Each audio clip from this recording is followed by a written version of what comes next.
Doctors have read it. What is your how the hell are you even alive right now story?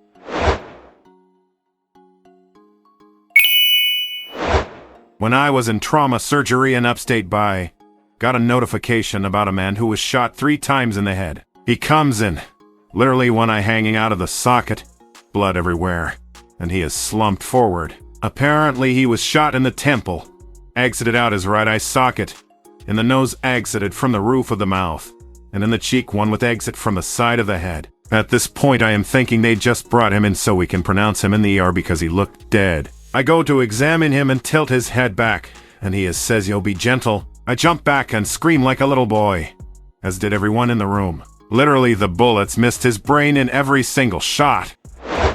Paramedic here.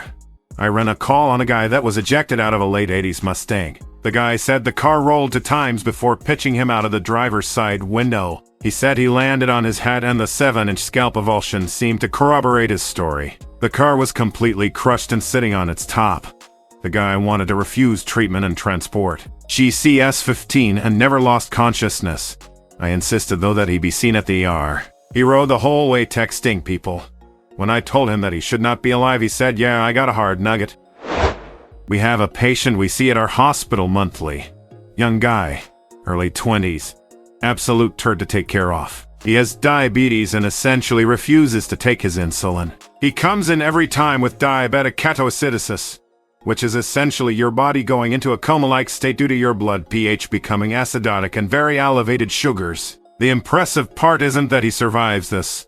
Most people do. It's that this is a recurring event every month, and each time someone manages to find him, get him to the hospital. If he was ever alone when this occurred and no one found him in a timely fashion, he would be toast. Been seeing him regularly at the hospital for the last 18 months I have been here.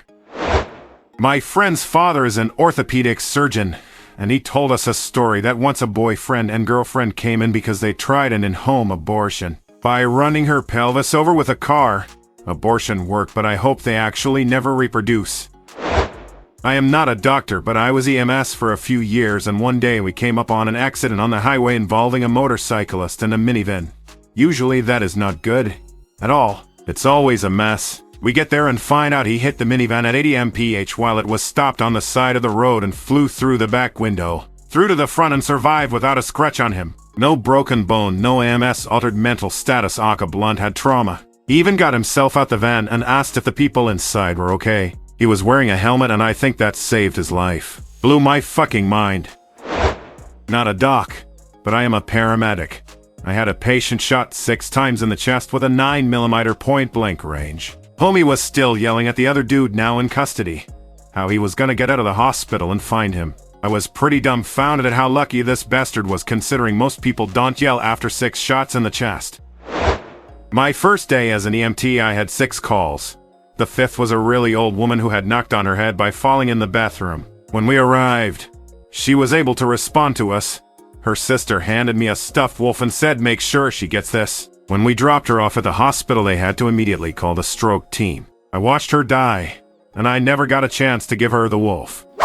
Working as an EMT, we were called to a pensioner's home where an old woman had gotten drunk and slipped in the bathroom. When we got there, she was in a good mood and cooperative, so we went about treating her casually. I eventually went to check the bathroom to see how she had fallen, and the entire floor was covered in blood. There was so much blood that it started to coagulate into these ball-shaped messes. She had completely destroyed the toilet bowl with her head, and there were shards of porcelain sticking out of the ground. Considering she had alcohol in her system and took blood-thinning medication, we took her to the hospital as quickly as possible. In the ambulance, she went from laughing at random shit to just staring blankly in front of her.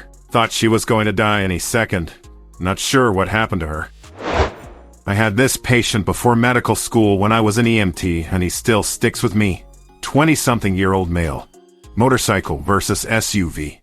SUV won. We arrived on scene to a man face down in a pool of blood. 1 liter. We were told he was wearing a helmet, but it was nowhere to be found. He was about 30 foot from his bike, and there was a clear trail of blood to the bike because he was not wearing lathers. We rolled him onto the board, and that was the first beating heart I ever saw. His road rash was so bad it eroded his chest wall, and we were staring at his heart, a collapsed lung, his great vessels, and the branches of the brachial plexus. Amazingly, they were all intact. Of course he had multiple injuries to his other extremities, mandible, zygomatic arches, etc., but we frankly didn't care at the time. We were unseen for no more than a minute before we sped off to the trauma center. I remember transferring the patient to the chief of trauma surgery, whose first words when the trauma pad was removed were, "Holy shit." I thought for sure he died. Fast forward 2 years when I was at my primary care physician's office for a checkup after my medical school interview, and saw a collection bin for a veteran's wedding. Guess who? Yup, it was him. They had taken his left arm to reconstruct his chest since the nerves were shot and he recovered. I saw a guy who got shot 9 times, 3 of which were in the neck. Nothing important got hit, so we just cleaned out the wounds, packed and covered them, and that was it. Not a doctor, but my sister's cardiologist has this story now. My family has had trouble holding on to health insurance for many years, but my sister's yearly heart checkups have been a priority. She was born with Epstein's anomaly of the tricuspid valve, which basically means blood leaks backwards and pumps oxygen very inefficiently. 1 year her appointment got postponed a few months due to a switch in providers and all that stupid shit. My sister was in 10th grade gym class and having trouble running every day. That's what she told us. I feel kinda sick after class, which we thought would mean she got lightheaded. Turns out she was puking every class due to the exertion.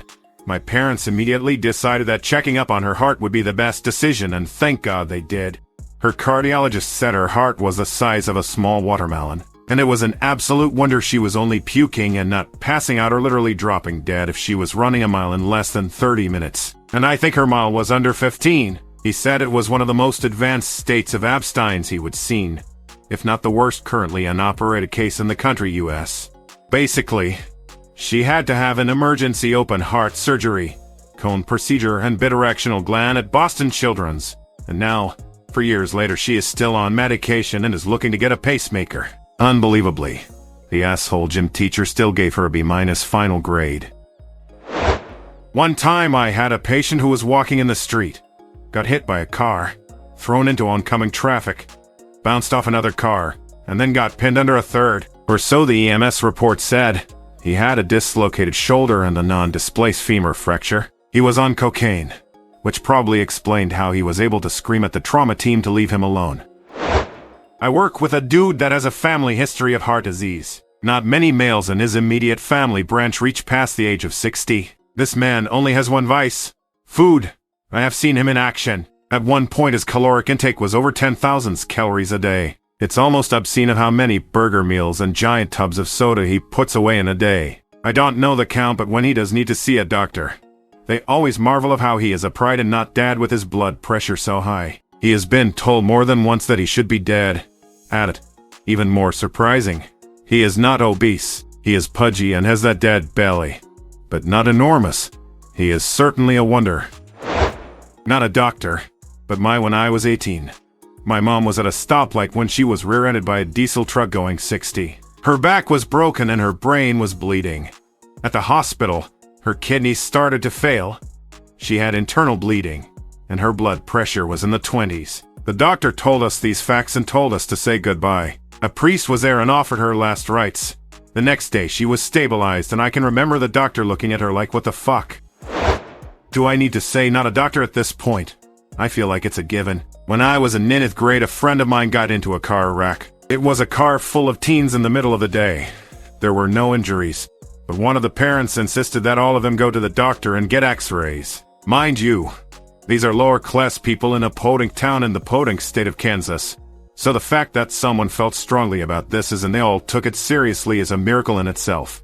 After hours of waiting around and taking turns, my friend goes in for her x-ray. When they look at the x-ray, they realize her neck is broken. It's called a hangman's break because that is how your neck breaks at the gallows. Her spine is entirely broken, just sitting on top of itself. All she had to do at any point was tilt her head up, sneeze, whatever, and she would have instantly died. It's just insane thinking about.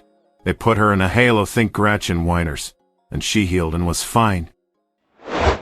My father-in-law went to the ER for some sort of pain, and it was discovered that he had over 300 blood clots in his legs. Every single blood clot dissolved and he is alive and well.